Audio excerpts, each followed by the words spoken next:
Let's start with some real talk. I want you to remember this every single class. What we're covering in here, well, it isn't for a grade. It's for the day you're on the line, and it really, really counts.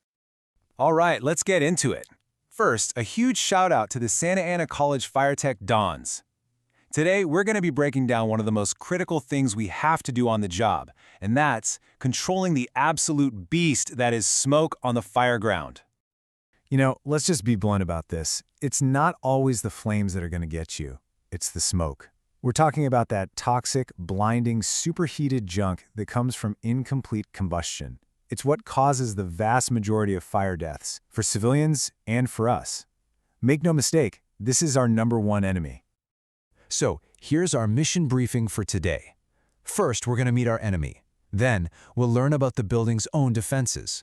After that, we'll get into the engineering playbook, take command of the controls, and finally, talk about what this all means, closing that deadly flow path. Okay, first up, you gotta know your enemy. Before you can even think about controlling smoke, you have to understand its weapons and exactly how it moves. So let's get into the physics of flow. So smoke attacks on 3 different fronts. First, it's toxicity. We're talking about a nasty chemical soup, carbon monoxide, hydrogen cyanide, that can literally kill you in minutes. Second, reduced visibility. The junk, the particulates in the smoke, they create total zero visibility conditions that disorient victims and us. And third, convective heat. Now, this isn't just a little warmth. This is life-threatening thermal energy that's carried by the smoke, just waiting to cause a flashover. And this enemy has 4 main tactics for moving through a building. You've got buoyancy, which makes that hot smoke rise and create a deadly thermal layer right up at the ceiling. In high-rises, the stack effect can turn the entire building into a massive chimney. The building's own HVAC system? Yeah, that can become a smoke distribution network. And finally, wind creates a flow path that can turn a simple open door into a blowtorch. Now that we get the enemy, let's look at the building's own built-in defenses. I want you to think of the structure itself as a kind of fortress, with all these passive protections designed to contain the fire and smoke to just one area. It's a strategy we call compartmentation. And these are your fortifications. We're talking firewalls that divide a building, the kind that can hold a fire to a single apartment. We're talking self-closing fire doors, smoke barriers in hallways, protected shafts and stairwells that are designed to be safe havens. Every single one of them is a layer of defense that's meant to hold the line. So here's the crucial point, and I really want you to get this. A self-latching fire door is a great design defense. But that same door propped open with a wedge, on the fireground, that is a catastrophic failure. Intact fire stopping, that's a solid wall against the enemy. But unsealed holes for some new cables? That's the breacher. Enemy is just going to pour right through. These aren't just items on an inspection checklist. They are life or death defensive positions. Now, beyond those passive defenses, we have active systems. This is the engineering playbook. These are the strategic moves we can actually use to manipulate the battlefield, to redirect the enemy, and to gain a serious tactical advantage.